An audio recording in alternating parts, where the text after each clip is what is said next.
extrêmement difficile, comme complication extrêmement difficile à tolérer par le patient et extrêmement difficile à traiter.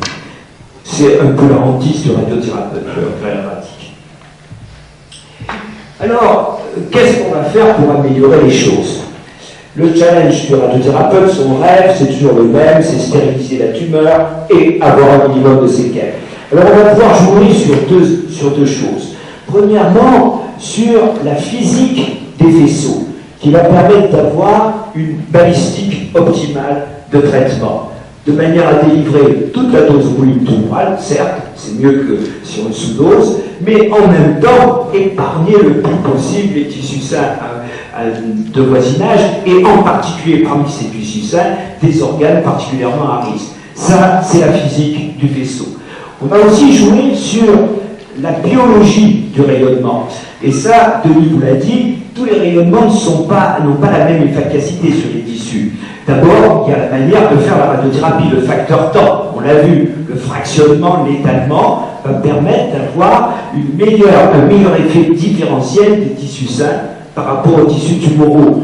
Chaque fois qu'on fractionne la dose, entre deux fractions, les tissus sains ont tendance à réparer leurs petites radiolésions, qui sont des lésions sublétales, tandis que les tissus tumoraux ne savent pas le faire. Voilà pourquoi, au bout du compte, à la fin du traitement, la tumeur est stérilisée et les tissus sains ne sont pas trop abîmés. Il y a aussi des modificateurs de la réponse biologique, par exemple les chimiothérapies concomitantes. Et puis, Denis vous l'a dit, il y a le type du rayonnement qu'on va utiliser qui va avoir un effet biologique relatif. Alors jusque-là, on n'en parle pas trop parce que c'est pas trop le problème. On utilise des photons et des électrons. Et l'effet biologique relatif des photons et des électrons, il est de 1. Donc la question ne se pose pas. Mais plus tard, on va découvrir d'autres types d'irradiation, les particules alpha, les neutrons, et les ions carbone, qui ont un effet biologique supérieur. Et à ce moment-là, on se dira, pour des lésions très radiorésistantes, il vaut mieux utiliser ces rayons-là. Et c'est ainsi qu'on va optimiser la radiothérapie photonique, on va le voir. On va optimiser la curithérapie, qui est toujours là, fidèle au poste, mais bien meilleure qu'avant.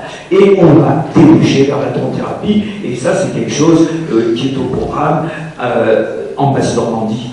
Donc quelque chose qu'on ne peut pas ignorer. Alors, les progrès balistiques, je vous ai dit, il y a les progrès de la balistique et il y a les progrès de la biologie.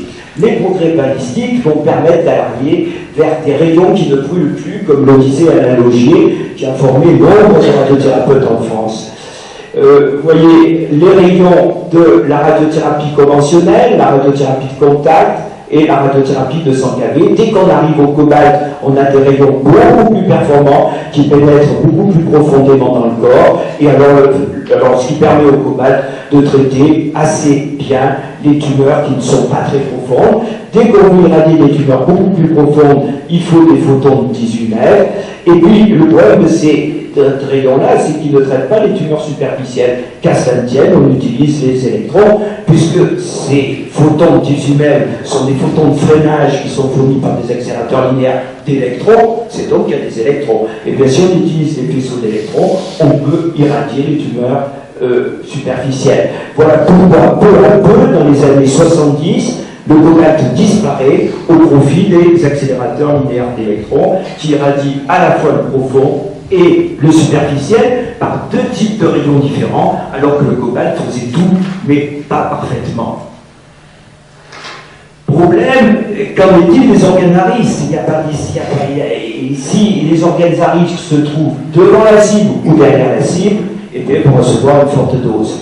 Alors là, on a une astuce, on peut multiplier les portes d'entrée en se débrouillant pour que les portes d'entrée, les faisceaux qui pénètrent par différentes portes d'entrée, évitent ces organes à risque. C'est bien, mais on ne le fait pas c'est pas très pratique à réaliser, parce que à cette époque-là, dans les années 70, on n'a que de la dosimétrie 2D, on n'a pas d'imagerie 3D. Et voilà le progrès qui arrive grâce à l'imagerie 3D. Voilà ce qui est maintenant le standard international de radiothérapie, c'est la radiothérapie conformationnelle 3D. C'est le traitement standard. On obtient un gain de précision grâce au scanner 3D qui reconstruit toutes les images en 3D. Il va donc être possible de contourer les organes à risque, vous voyez les yeux, vous voyez les nerfs optiques, le chiasma qui est là, vous voyez ici la moelle épinière, vous voyez ici le tronc cérébral, tout cela c'est des organes à risque qu'il faut préserver le plus possible. Et vous voyez ici en bleu de dessiner le volume tumoral. Alors ce volume tumoral, c'est pas lui uniquement qu'on veut irradier, on veut irradier plus large, on veut irradier le PTV, c'est-à-dire le volume cible planifié, c'est-à-dire le volume tumoral, plus les expansions tumorales possibles, plus une marge de sécurité due aux éventuels mouvements de la cible.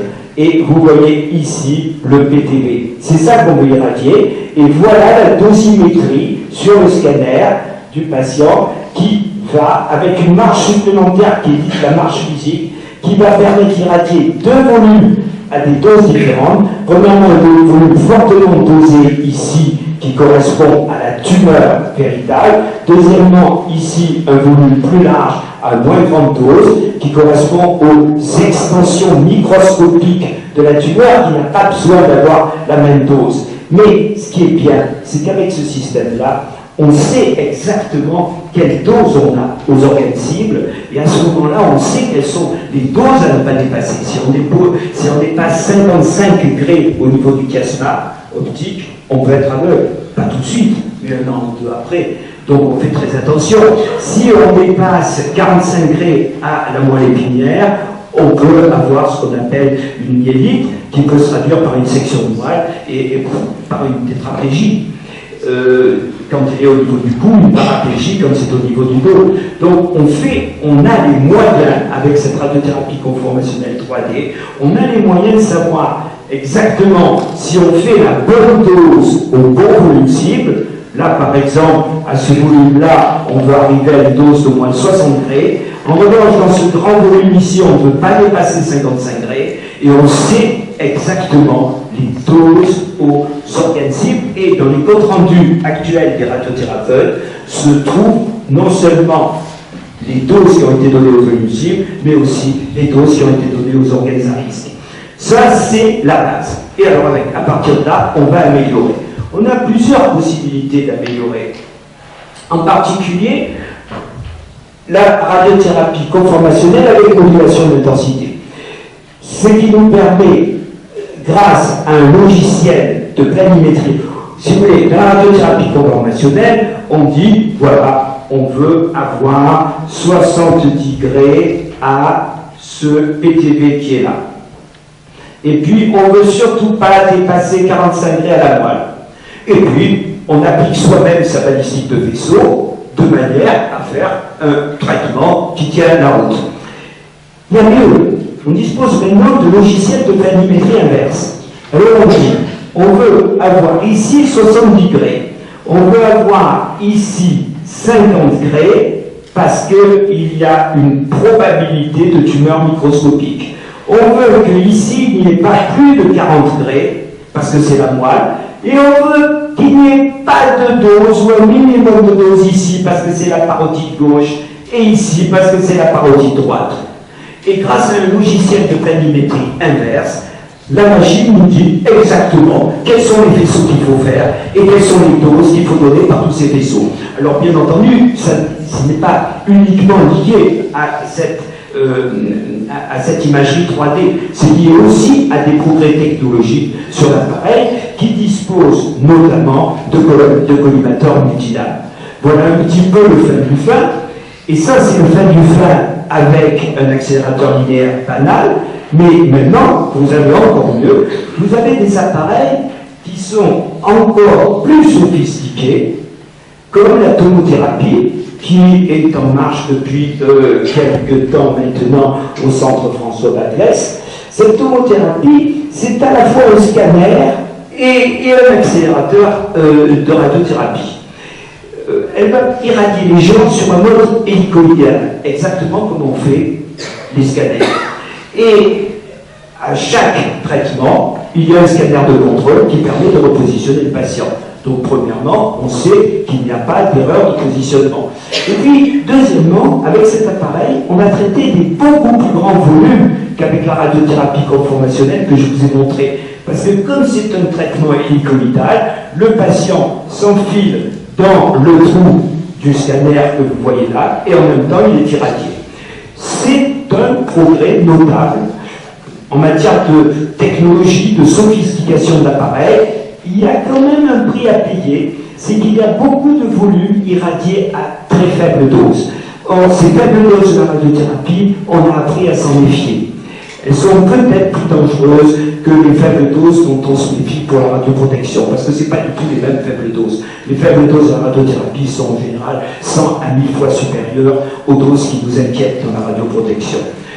Donc voilà un petit peu le fait du fait en tant que modulation, en matière de modulation d'intensité. Et voilà ce que ça donne pour une tumeur orale irradiée par tomothérapie. Vous voyez comme les parotides sont protégés, et là vous avez une dose de 25 grés à la moelle, ce qui est bien inférieur à 40 grés. Alors, qu'en est-il de la curithérapie? Elle bénéficie elle aussi des progrès de l'imagerie. Je vais vous donner l'exemple d'une curithérapie de sein, vous la voyez là, vous voyez ici des fils, des tubes, qui ont été mis pendant l'opération du sein de la dame, et dans lesquels un téléprogesteur de source d'iridium va pouvoir envoyer des sources d'iridium. Là, on bénéficie d'une dosimétrie 3D beaucoup plus performante. Alors, la curithérapie de sein était un peu tombée en désuétude ces derniers temps, parce qu'une dame qui a un cancer du sein, d'abord, il faut l'opérer pour enlever sa tumeur, et puis ensuite, si on fait une curithérapie, il faut la réopérer. Ça fait finalement 2 opérations, c'est pas drôle, et après tout, on peut très bien l'irradier de manière externe. Donc on n'est pas obligé de faire cette curithérapie. Mais la curithérapie de sein revient à la mode, parce qu'on part maintenant, c'est en cours d'évaluation, vers des traitements qui ne sont plus des traitements de l'ensemble du sein, mais du cadran seulement du sein où se trouvait la tumeur. À partir de là, on n'a pas besoin de donner les mêmes doses que pour la totalité du sein. Et à ce moment-là, dans la même opération, on peut enlever la tumeur de la dame, mettre ces tuyaux qui vont contenir plus tard de l'iridium radioactif, de l'iridium 192, et simplement, au bout d'une semaine, quand la dame sort de l'hôpital où elle a été opérée, elle a été aussi irradiée. Ce qui fait qu'en une semaine, elle a tout fini. Bon, ce sont des traitements qui sont en cours d'évaluation. Deuxième type, la curithérapie la plus célèbre qui s'est améliorée au cours de ces dernières années, mais qui existait déjà depuis les années 20, c'est la curithérapie du col de l'utérus avec du césium 137. Je n'en parle pas, elle s'est améliorée, mais c'est une valeur sûre. Il y a en revanche une curithérapie qui tient maintenant le haut du pavé, c'est la curithérapie des cancers de la prostate. Vous savez que le cancer le plus important était jusqu'à présent le cancer du sein. Eh bien, en 2010, il y a eu en France 50 000 nouveaux cancers du sein, il y a eu 70 000 cancers de la prostate. Alors bien sûr, c'est un effet un peu d'annonce qui est lié au dépistage. Les nombres vont descendre, mais on pense que dans l'avenir, il y aura plus de cancers de la prostate chaque année que de nouveaux cancers du sein. Et donc ces cancers de la prostate, il faut les traiter. Et on sait depuis fort longtemps maintenant que lorsqu'on a affaire à de petits cancers de la prostate, bon, grosso modo, les cancers de la prostate, on les classe en 3 classes. Premièrement, les cancers de bon pronostic, les cancers de pronostic intermédiaire et les cancers de mauvais pronostic. Eh bien, si on se résume aux cancers de bon pronostic, on a 3 traitements qui permettent de guérir le patient. Soit la chirurgie avec ses défauts, soit la radiothérapie externe avec ses défauts, soit la curithérapie ou la protonthérapie. Aux États-Unis, ils sont très protonthérapie. Nous, en France, on est très curithérapie. Tout ce que je peux vous dire, c'est que lorsque vous traitez par curithérapie à iode 125 un petit cancer de la prostate, voilà la prostate, sur une vue non pas scanner, mais c'est une vue d'IRM, vous voyez que toutes les imageries permettent d'améliorer la radiothérapie. Là, on préfère l'IRM au scanner. Eh bien, vous voyez là tous les petits grains d'iode 125. Et l'iode 125 a une période de l'ordre de 2 mois. Donc, on pose ces grains et on ne s'en occupe plus. Parce qu'au bout de 2 mois, il n'y aura plus que la moitié de l'activité. Au bout de 4 mois, le quart. Le patient lui-même fait radioprotection, il n'est pas dangereux. Vous voyez ici tous ces grains qui sont en fait dans des tubes qui ont été mis en transpérinéal. Et bien lorsqu'on a affaire à des T1 et T2 de glycol inférieur à 6 avec un PSA de moins de 10 nanogrammes par millilitre, on sait qu'on peut guérir ces cancers de la prostate avec 20 ans d'expérience et un nombre de patients supérieur à 500 000. C'est un traitement qui est efficace. Il y a moins de 3% de décès par cancer chez ces gens.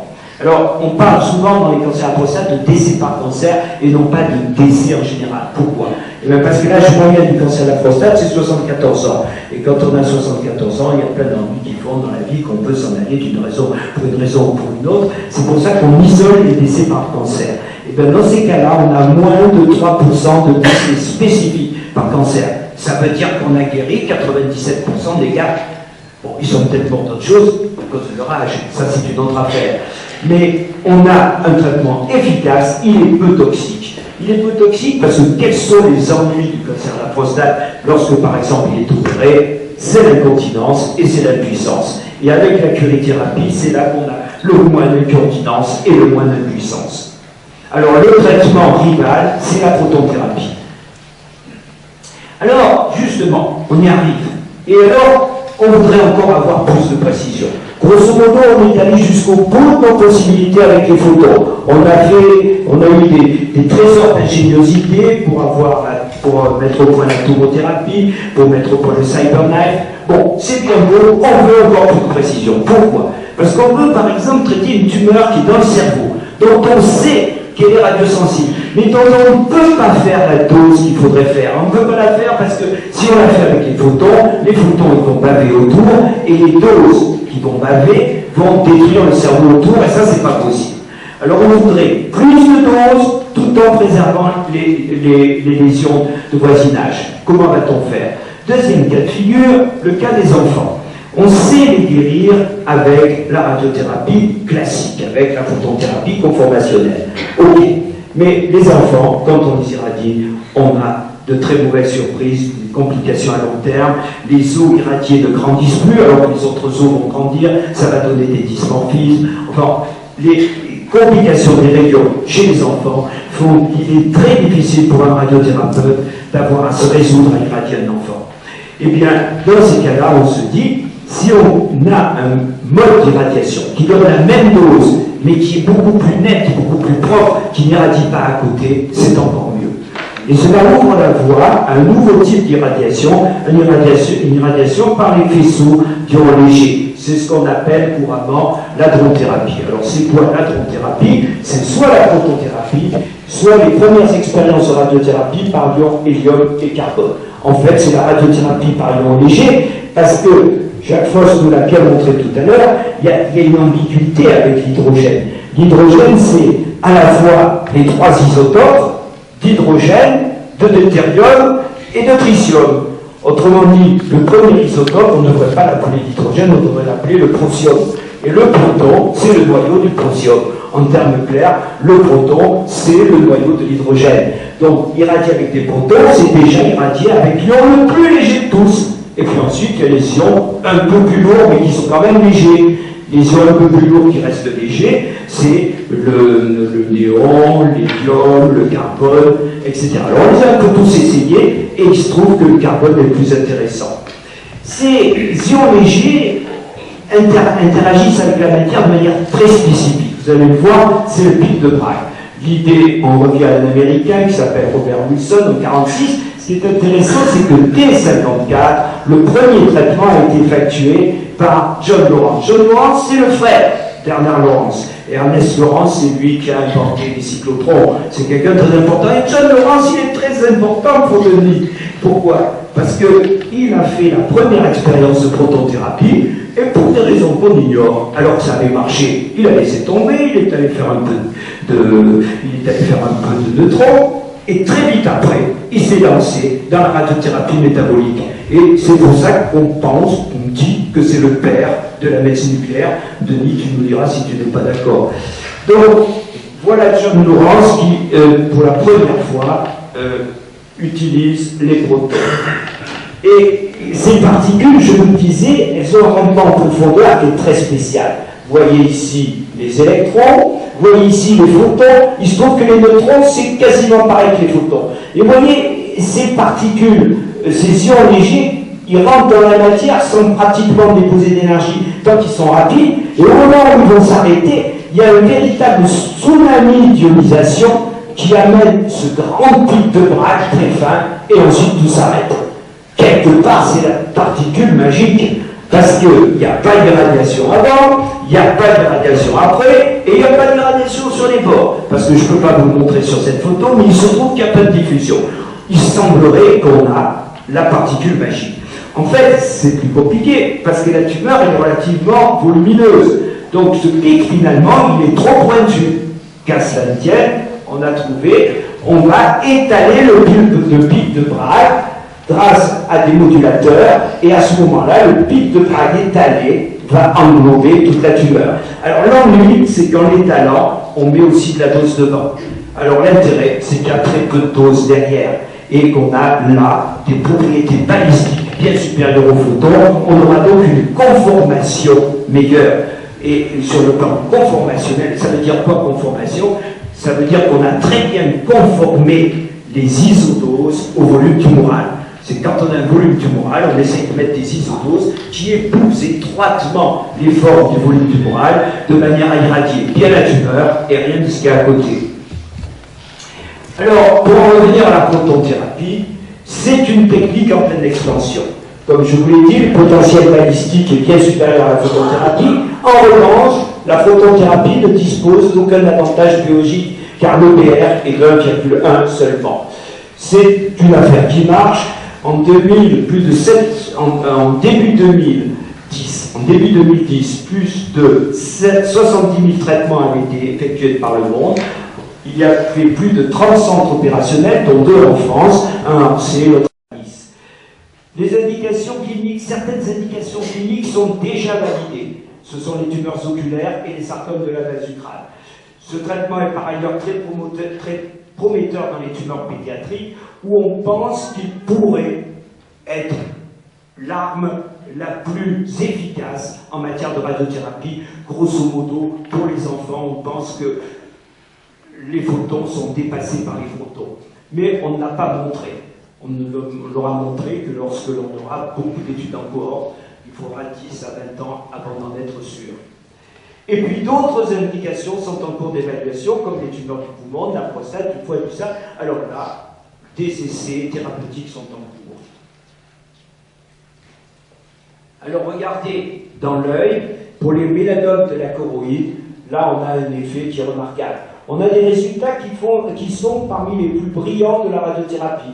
Il y a plus de 10 000 traitements qui ont été effectués comme ça dans le monde. On a 95% de contrôle local, 90% de conservation oculaire. Si on ne fait pas ce traitement, il faut enlever chirurgicalement l'œil. C'est l'exentération.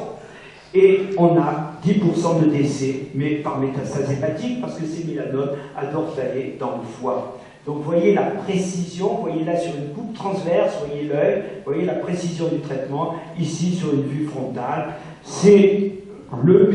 Ça fait partie des meilleurs résultats de la radiothérapie, je ne vois pas comment on peut faire mieux.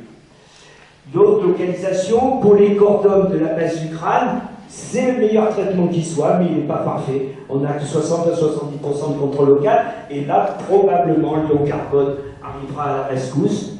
Pour les chondrosarcomes, en revanche, on a quasiment 100% de contrôle local. Pour les tumeurs pédiatriques, je ne peux pas vous démontrer par des résultats d'essai qu'on a des résultats prouvés. Ce que je peux simplement vous dire, c'est que les études dosimétriques, elles, sont démonstratives. En voilà quelques-unes. Prenons le cas du crânio-pharyngiome, qui est une tumeur bénigne de jeunes enfants de 5 à 15 ans, qui, si on la laisse faire, peut rendre l'enfant aveugle et petit à petit le tuer. Parce que vous savez qu'une tumeur bénigne dans le cerveau, c'est très dangereux, parce que le cerveau est une boîte qui est non extensible. Donc même une tumeur bénigne peut tuer lorsqu'elle est dans le cerveau. Eh bien, vous voyez, dans le cas de l'IMRT, qui est le fin du fin de la radiothérapie photonique, voilà ce qu'on arrive à faire. On fait la bonne dose, mais regardez toutes les doses en quelque sorte collatérales. Regardez ce que cela donne avec une protonthérapie. C'est net et précis. il n'y a pas photo. Et voilà pourquoi on ne peut pas faire d'essais thérapeutiques. On ne peut pas dire aux parents, on va tirer l'enfant au sort entre la photothérapie et la photothérapie, parce que les gens vont dire, ben, nous on n'est pas d'accord, nous on veut ce traitement-là. Voilà pourquoi il faudra attendre longtemps pour montrer que, effectivement, la photothérapie, c'est nettement mieux que la photothérapie pour les enfants. Un exemple de tumeur assez courante de l'enfant, le méduloblastome, qui est une tumeur de la fosse postérieure, il faut irradier tout le cervelet, que vous voyez en rouge ici, très bien irradié par les protons, et ici, très bien irradié par les photons. Mais ici se trouve la cochlée droite, ici la cochlée gauche qui n'est pas marquée. Eh bien, il faut donner le moins possible de dose à la cochlée si on ne veut pas que l'enfant soit sourd. Et vous savez qu'un enfant sourd, c'est terrible, à cause de l'apprentissage. Comment apprendre quelque chose à un enfant sourd, c'est très difficile. Donc, il est impératif de protéger cette cochlée. Et bien ici, cette publication montre qu'avec les photons, on a 75% de la dose, au mieux, à cette cochlée. Et ici, on n'a que 25%. Là aussi, il n'y a pas photo. Alors voilà une vue du centre de protothérapie d'Orsay avec le vieux synchrocyclotron de Joliot-Curie qui a été rénové en 1977 et qui a fonctionné jusqu'en 2010. 5063 traitements oculaires et encéphaliques ont été effectués grâce à 2 lignes fixes. Vous voyez ici un jeune enfant dont on irradie une tumeur encéphalique. Et ici une petite fille qui était endormie, car les enfants de moins de 5 ans sont endormis pour la protothérapie.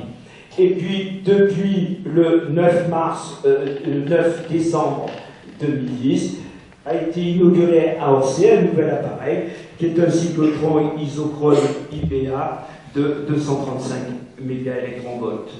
Les cyclotrons, maintenant, IBA, occupent la plupart des centres de protothérapie dans le monde, et je vous ai dit qu'en 2010, il y en avait déjà une trentaine. Maintenant, il doit y en avoir 32 ou 33. Alors, maintenant, on a vu les protons, c'est du sûr, on sait ce qu'on fait, encore que, pour un certain nombre de tumeurs, des essais thérapeutiques sont en cours. Qu'en est-il du traitement par ion carbone?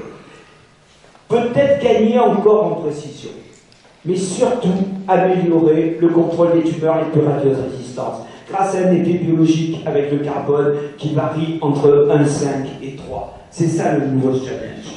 En termes clairs, est-ce que l'ion carbone, ça ne va pas être le proton en mieux? Auquel cas, le jeu en vaudrait la chandelle. La différence de goût aussi. Mais si c'est mieux, c'est mieux. C'est ça qu'il va falloir essayer de démontrer. C'est du domaine de la recherche clinique. À l'heure actuelle, il n'y a pas d'indication validée de radiothérapie par ion carbone. Il n'y a que 5 centres fonctionnels dans le monde, et en fait que 3. Le plus ancien, le NIRS de Chiba, a traité plus de 4500 patients. Et ça, c'était fin 2009. Et celui de Yogo, en fin 2009, 638.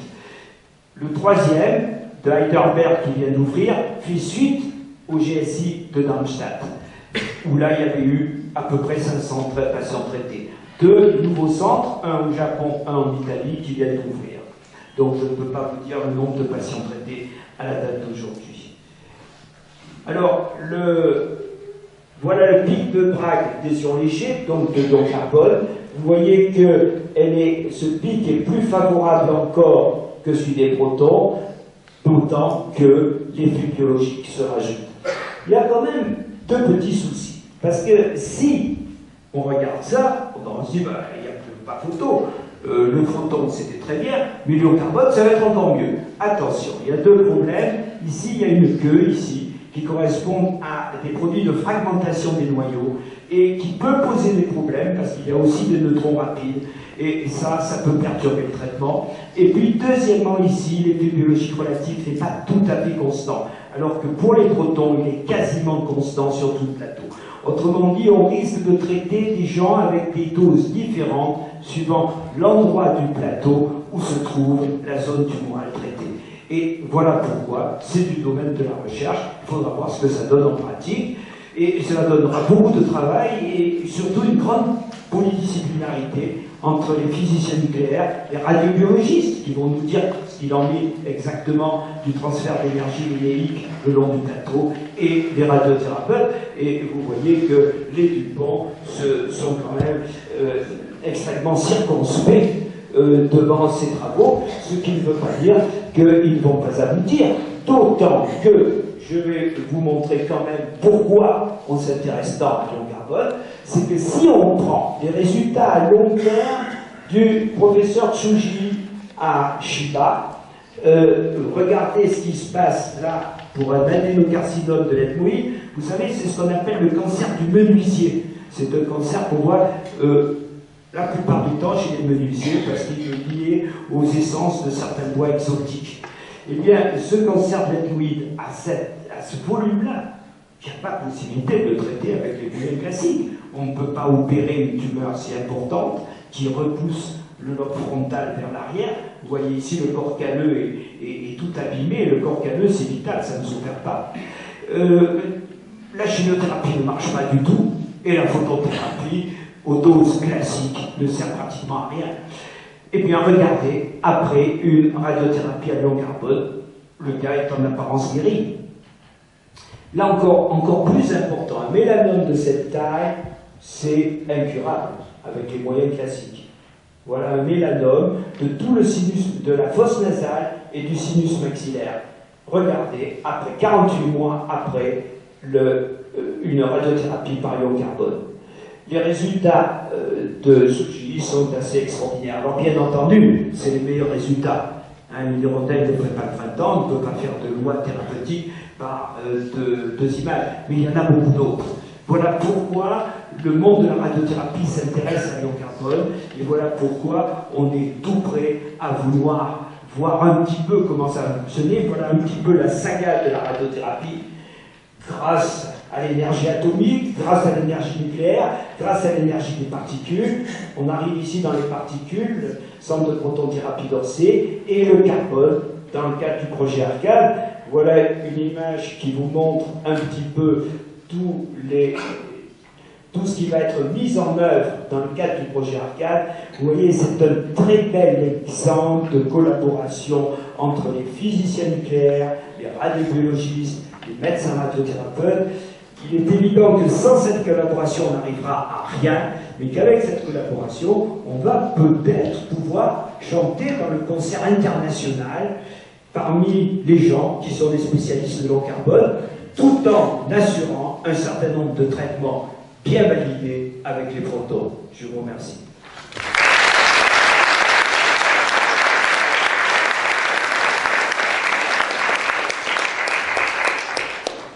Merci. On va passer maintenant à l'échange. Donc merci de poser des questions courtes pour que tout le monde puisse poser ses questions et avoir des réponses. Est-ce qu'il y a une première question ?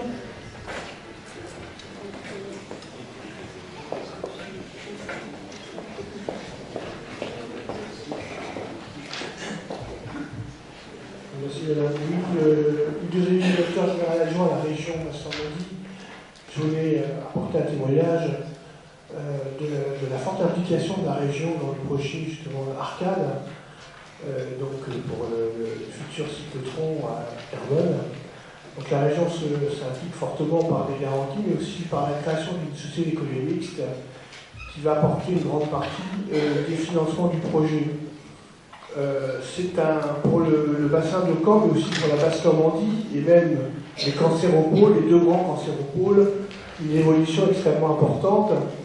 Et on appelle éventuellement aux chefs d'entreprise, s'il y en a quelques-uns dans la salle. Nous sommes à la recherche de financement, c'est un projet de 140 millions d'euros. Nous avons à peu près bouclé un peu plus de la moitié. Reste ce qu'on appelle des tiers investisseurs, l'ouverture au capital, éventuellement des industriels.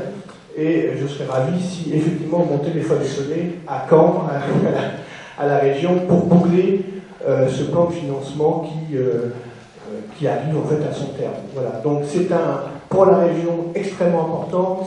Vous avez vu tout à l'heure sur la carte, au niveau du plateau nord, c'est une complémentarité du Gami, c'est une complémentarité du Cicéron, et ça positionne la Basse-Normandie avec ce futur centre comme une des régions phares au monde dans le traitement par ion carbone.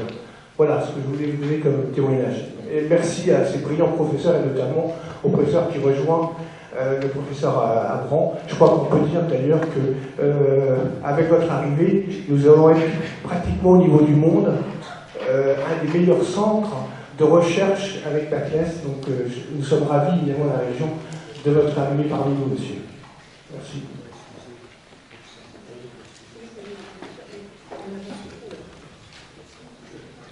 Je vous remercie de ce que vous venez de dire, en particulier pour le professeur Abran, qui m'a demandé de vous présenter ses excuses. C'est lui qui devait faire cette conférence, mais il a dû être opéré en quasi-urgence.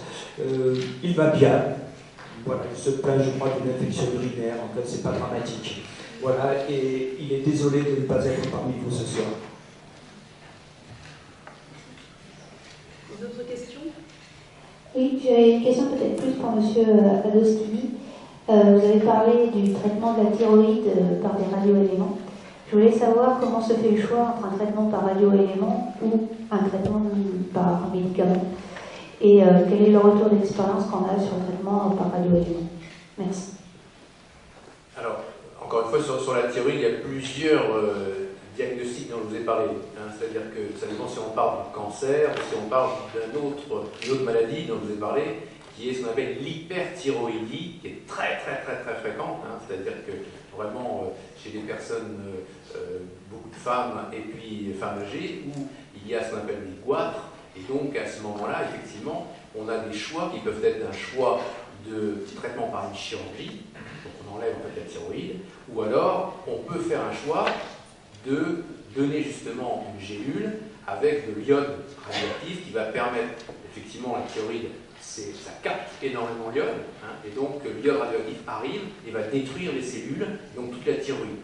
Donc là, après, c'est un choix qui est, je dirais, de bon sens. C'est-à-dire que quand vous avez quelqu'un qui a 80 ou 85 ans, on préfère quoi? Faire un traitement plutôt par de l'iode que faire une chirurgie où il y a quand même des complications qui fait que l'anesthésie, etc., etc. Donc là, sur la partie, vous voyez, de l'hyperthyroïdie, qui est, entre guillemets, une maladie bénigne, hein, ça n'a rien à voir avec un cancer thyroïdien, où là, sur le cancer thyroïdien, on a besoin d'une implication d'un traitement, d'un médicament, avec des doses radioactives beaucoup plus importantes, hein, on est 100 ou 200 ou 300 fois supérieur, et là qui nécessite tout un confinement pour le patient.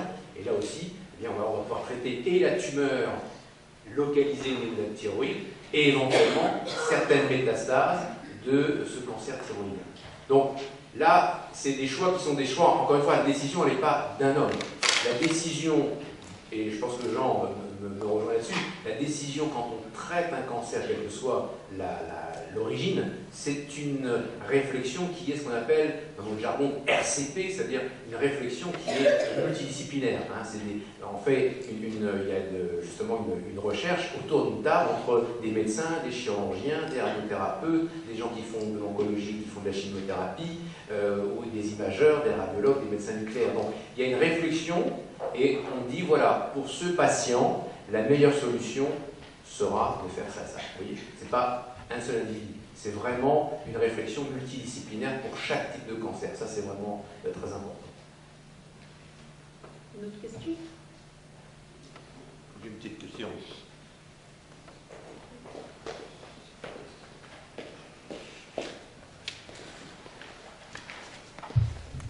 Merci bien. C'est Jean-Paul Martin, je suis un rosadier du CE. En fait, c'est une question plutôt logistique. J'ai lu dans un article assez récent que le technicien 99, qui est utilisé, je crois, assez fréquemment, faisait l'objet aujourd'hui de difficultés en matière de production, parce que les quelques réacteurs qui restaient sont arrêtés ou presque. Et j'ai lu un article me disant que finalement, dans le bloc scandinave, on produisait maintenant le technicien 99 avec des sources diversifiées, qui étaient, je crois, des accélérateurs ou des choses comme ça. Est-ce que c'est exact? Est-ce qu'on est vraiment en manque de techniciens 99?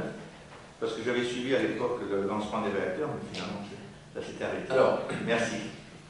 C'est vrai que sur le technétium, qui est le radioélément qu'on utilise le plus couramment en médecine nucléaire, puisque c'est du technétium, toutes les scintigraphies osseuses, cardiaques, etc., c'est avec du technétium, ça c'est clair.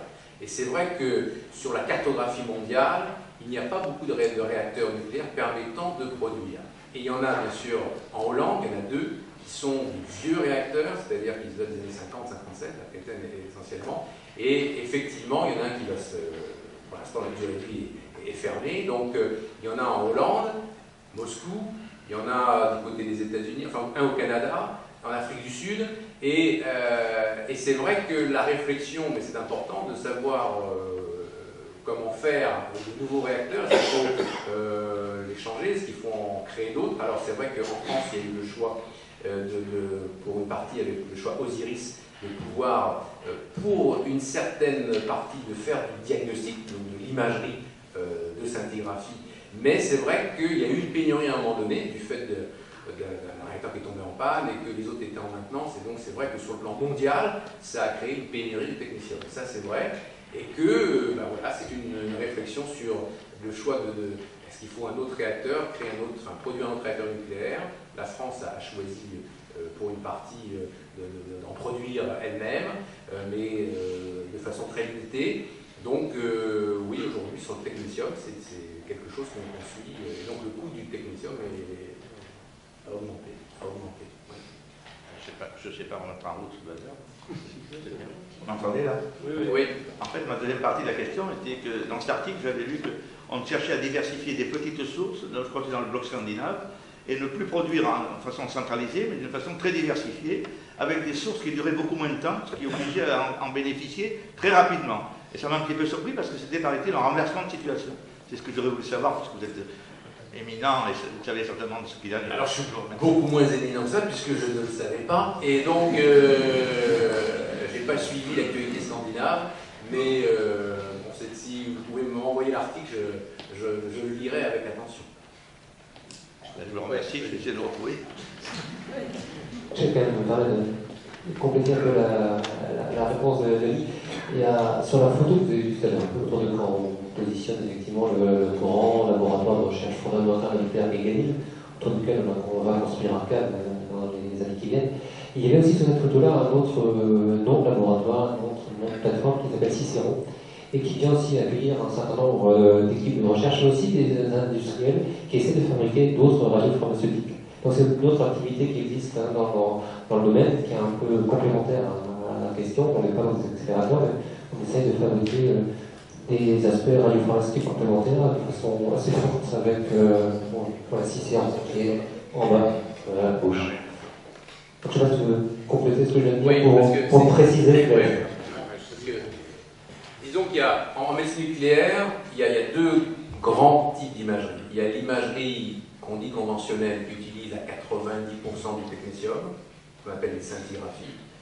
Et puis, il y a ce dont je vous ai parlé, c'est-à-dire le TEP scan, donc la tomographie par émission de positons, où là, on a des traceurs qu'on appelle de tomographie, donc de 511 keV, et qui sont produits par des cyclotrons que, effectivement, on peut avoir localement. Ce qu'on a à Caen, c'est l'avantage d'avoir un baby cyclotron qui va fournir des isotopes pour faire une imagerie TEP. Voilà.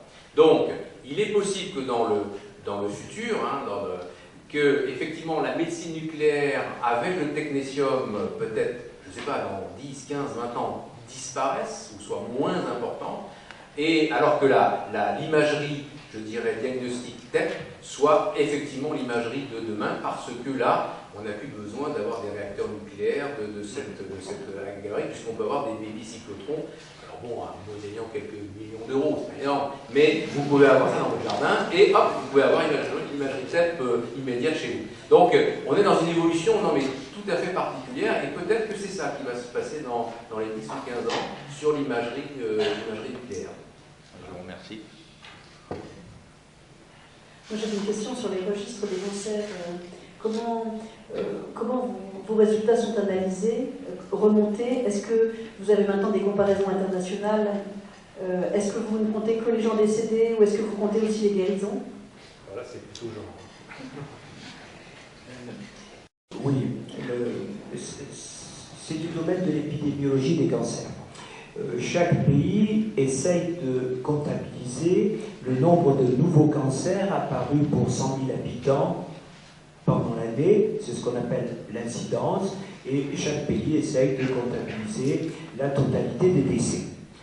De rares pays, comme le Danemark, ont un registre exhaustif d'incidence et de mortalité. C'est-à-dire qu'au Danemark, il y a un registre où on collige absolument tous les nouveaux cas et tous les nouveaux décès. En France, on a fait le choix d'avoir un registre global de mortalité. vous savez que quand quelqu'un décède en France, le médecin signe le certificat de décès, et c'est ce qu'on appelle le bon bleu, et remplit une partie soumise au secret médical, qui sera ensuite cachée. C'est une feuille qui a un rabat, comme ça. Le haut dépend de l'état civil, dit que monsieur Untel, qui habite à tel endroit et qui est né à telle date, est décédé d'un cancer, ça part à l'état civil, et ensuite en dessous, il y a une feuille qu'on replie comme ça et qui est cachetée, parce que en dessous, on va dire exactement de quoi est décédé le patient. Et vous savez que le secret médical existe même après le décès. Il existe et il appartient aux descendants. Autrement dit, quand Schwarzenberg dit non, Thierry Leluron n'est pas décédé du sida, c'est parce que la famille de Thierry Leluron lui a demandé. Sinon, il serait attaqué devant les tribunaux. Parce que c'était à la une d'un journal à l'époque. Donc, la partie qui est soumise au secret médical part à l'INSERM dans un service spécial d'épidémiologie de la mortalité. Et là, on peut savoir exactement, chaque année, le nombre de personnes qui sont décédées de maladies cardiovasculaires, de maladies cancéreuses, etc. C'est ainsi qu'on sait qu'à l'heure actuelle, la première cause de mortalité en France est le cancer, depuis les années 2000, suivi de très près par les maladies cardiaques et cérébrovasculaires. Grosso modo, si on prend les maladies cardiaques et cérébrovasculaires d'une part, les maladies cancéreuses d'autre part, on a près de 90% de la mortalité, la moitié du côté du cœur, l'autre moitié du côté du cancer. Donc là, ça c'est clair, et les autorités de santé vont rappeler les médecins à l'ordre dans les années 2000, de manière assez sévère, pour nous amener à bien remplir ce bon bleu, qui d'ailleurs depuis 2000 n'est plus bleu, il est blanc. Et on continue à appeler le bon bleu, parce que pendant 100 ans, il était bleu. Moi j'ai toujours connu bleu, ça fait 10 ans qu'il est blanc. Donc, et c'est très important. Alors, c'est pas facile à remplir. Hein. Quand on est appelé dans un service pour certifier un décès, il faut à peu près une demi-heure pour relire tout le dossier du malade, pour pouvoir répondre à des questions bien précises. En termes clairs, ça dure une demi-heure. Et quand c'est fait dans un hôpital par un interne, qui est par exemple étranger ou autre, qui ne connaît pas bien, c'est mal fait, et après ça fait des scandales. Donc tout ça pour vous dire qu'on fait très attention à ces certificats de décès. Voilà pourquoi on est capable en France de dire chaque année le nombre de décès et les causes exactes. Pour l'incidence, c'est beaucoup plus compliqué. Nous n'avons pas un registre global d'incidence, nous avons 5 registres en France qui sont répartis. Alors au début, il y en avait 2. Il y avait le Doubs et le Bas-Rhin. Ensuite, il y a eu la Côte d'Or, ensuite, bon, je ne les connais plus par cœur. Ce sont des départements qui ont une certaine significativité et qui se trouvent répartis dans le territoire national. Et lorsque la question s'est posée de savoir s'il ne valait pas mieux avoir un registre national, on a dit non, surtout pas. Parce que si on a un registre national, on aura des résultats beaucoup moins précis que ceux qu'on va obtenir par évaluation de cet échantillonnage sur 5 départements. Pourquoi ? Mais parce que ce n'est pas une valeur dans l'absolu qu'on cherche. Dans tel département, il va y avoir telle incidence du cancer du sein. Ok, on va diviser par la population et on va multiplier par 100 000 et on aura le nombre de décès pour 100 000 habitants, le nombre de nouveaux cancers du sein pour 100 000 habitants. Oui, mais le cancer et l'incidence du cancer est très variable suivant l'âge. Donc pour qu'on puisse comparer les départements entre eux et évaluer l'incidence globale sur la France, il faut standardiser les résultats.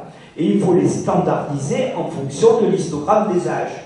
Par exemple, il ne faudra pas être étonné de trouver beaucoup plus de cancer du sein pour 100 000 dames à Nice qu'à Paris.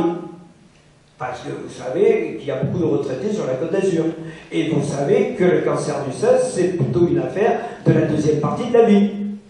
Donc, il faut standardiser ces résultats pour donner des résultats globaux nationaux qui soient comparables avec les autres pays du monde. Sinon, on va dire, oh là là, vous avez vu sur la Côte d'Azur, le cancer du sein, c'est dément. Ben non, c'est parce qu'il y a plus de personnes âgées. Si vous êtes dans un département où il y a plein de jeunes, comme certaines banlieues parisiennes, ben, il y aura moins de cancer du sein.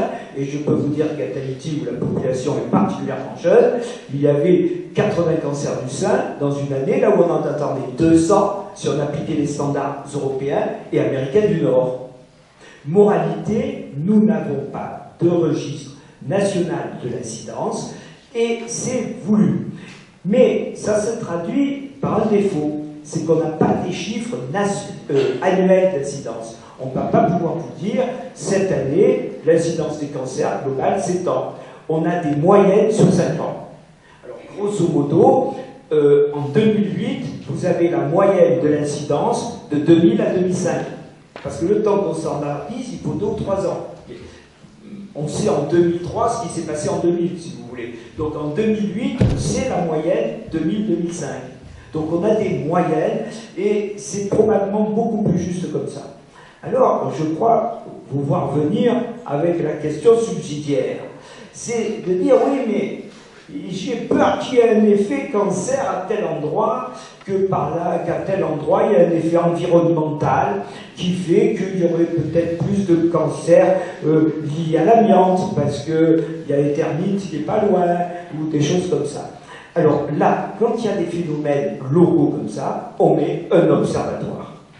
Et on met des gens qui dépendent de l'INSERM, section épidémiologie, et qui forment un observatoire des clusters, comme ils disent. C'est-à-dire des regroupements de cancers, et ça permet de savoir si à tel endroit il y a plus de leucémie qu'il faudrait qu'il y en ait, ou qu'il y ait moins de cancer de la thyroïde, etc. Voilà comment on s'en sort. Grosso modo, c'est pas mal fait. Et je vais vous dire pourquoi je pense que c'est pas mal fait, parce que ces gens-là, ils ont été capables de dire dans les années 97-98 qu'ils s'étaient trompés dans leurs statistiques dans les 10 ans d'avant, et ils les ont revus. Et ils ont eu l'honnêteté de le dire et de les corriger, et on est parti avec une nouvelle incidence du cancer du sein en France, qui est passée brutalement de 34% à 37,5% des cancers. Mais ils ont eu l'honnêteté de le reconnaître. Et quand on sait la complexité de ces études statistiques liées à des phénomènes d'échantillonnage, eh ben, je trouve que c'est pas mal. Est-ce qu'il y a d'autres questions? Il y a un petit détail. J'ai noté, on va reçoit. Oui, merci. J'ai noté dans l'exposé du professeur Dachary que finalement l'examen par RCMI, notamment hélicoïdal, était vraiment, je veux dire, au top niveau, c'est-à-dire éblouissant comme résultat. Mais combien y en a-t-il en France de ces appareils? Parce que ça doit représenter un investissement considérable. C'est un peu ça qui m'intéressait. Alors, au début, l'ANCA en avait permis 2 et 2, la première année, c'est-à-dire vers 2005-2006. Ces appareils sont apparus aux États-Unis, aussi bien le CyberKnife que la tomothérapie, en 2003. Donc en 2005, on s'est étonné qu'on n'avait rien de tel en France, et l'ANCA a dit, bon, ben, puisque c'est comme ça, il y aura 2 CyberKnife et 2 tomothérapies. Alors, la tomothérapie, il y en avait une à l'Institut Curie, la deuxième à Bordeaux, et le CyberKnife, un à Lille, et le deuxième à Nice. Et puis, à l'heure actuelle, je crois qu'il y en a 8 d'installés de par la France. Notre parc de radiothérapie, qui était très vieillissant dans les années 2000, a été parfaitement modernisé en 2010. Vous voyez ce que vous a dit Denis sur les PET et sur les PET scans. On a eu le même phénomène en radiothérapie. Et il y a une chose que j'ai oublié de vous dire dans ma présentation, c'est que quand j'ai débuté la radiothérapie dans les années 70 à 80, mes amis me disaient, mais pourquoi vas-tu en radiothérapie? Il faut aller en chimiothérapie, bientôt il n'y aura plus de radiothérapie, les drogues de la chimiothérapie vont tout régler. Et c'est vrai que si on a des drogues qui règlent les problèmes, c'est bien plus pratique que d'irradier. Et puis bon, tout le monde a aussi en tête les radiolésions et les complications de la radiothérapie. Eh bien, si vous voyez ce qui se passe, la radiothérapie n'a jamais été aussi jeune, jamais été aussi moderne, grâce à tous les efforts qui ont été faits du côté du gain de précision qu'on a et du côté de ces nouvelles particules qui sont un nouveau champ d'investigation incroyable, tant pour les physiciens de physique des particules, que pour les radiologistes, que pour les radiothérapeutes. Et on n'en est plus aux heures sombres où on pensait que la radiothérapie risquait de disparaître. Eh bien, je pense que cet état de dépression larvée, enfin de dépression insidieuse des années 2000 a peut-être expliqué que l'État français avait laissé vieillir son parc de radiothérapie. Et puis tout d'un coup, on se rend compte que c'est pas mal la radiothérapie, que c'est pas mal du tout le PET scan, et nous voilà repartis comme en 14, on a du matériel, et c'est vrai qu'on ne se sent plus maintenant sans matériel. Je n'ai pas de notion d'endroit en France qui pleure parce qu'il faudrait une tomothérapie. Bon, maintenant, attention, ce qui se passe en ce moment à Caen est exceptionnel. Il y a tous les appareils possibles et imaginables, et on part vers le proton et le carbone. C'est-à-dire qu'il y a une conjonction qui est remarquable. Hein. Voilà. Mais on ne fait plus figure de parents pauvres comme avant. On n'est plus en train de dire il y a 10 fois moins de PET scan en France qu'en Allemagne. Comme il y avait 7 PET scans en France, il y en avait 70 en Allemagne. Maintenant, sur le plan européen, la cancérologie française est en tête avec la Suisse, avant les Allemands et bien avant les Anglais. Si on regarde les résultats. Et cette évaluation est faite chaque année au niveau de l'ERTC, qui est un organisme européen. Et pourtant, on était très en retard en radiothérapie. Maintenant, ce qui se passe et qui a beaucoup étonné, par exemple, la société Siemens, qui d'ailleurs depuis a arrêté la radiothérapie. C'est une grande société allemande que je ne vous présente pas. Quand Siemens, qui a équipé en accélérateur tout le parc d'accélérateurs de l'Institut Gustave-Roussy, 6 d'un coup, ils ont été étonnés de la rapidité avec laquelle les radiothérapeutes de l'Institut Gustave-Roussy se mettaient à utiliser le nouveau matériel. Grosso modo, en 2000, on était en retard, on était malheureux, et dès que les nouveaux appareils sont arrivés, on a sauté dessus, on les a enfourchés, et on pédale encore. Merci beaucoup, c'est moi, remarquable. Le temps passe vite, on va être obligé d'arrêter les échanges, mais de continuer autour d'un verre. Donc je voulais vous remercier d'être venus aussi nombreux et remercier tous ceux qui ont participé à l'organisation de cette soirée. Isabelle Agnoret et Stéphane Bresson de Nébuléopolis, Gisèle Lepage et Nicolas Picard de la Technopole, les membres de WIM Normandie et de la SPEN Jeune Génération, Guillaume Crochemort, Pascal Derache, Jocelyne Lamotte, Marie Lano qui s'est occupée des inscriptions, Manuela Deville, Françoise Pouillet ainsi que Elisabeth Tess. Merci à ceux qui nous ont aidés par leurs conseils. Merci aux 3 professeurs pour le bon moment que nous avons passé. Et merci encore à nos partenaires pour leur soutien. Bonne fin de soirée à tous. On continue autour d'un verre.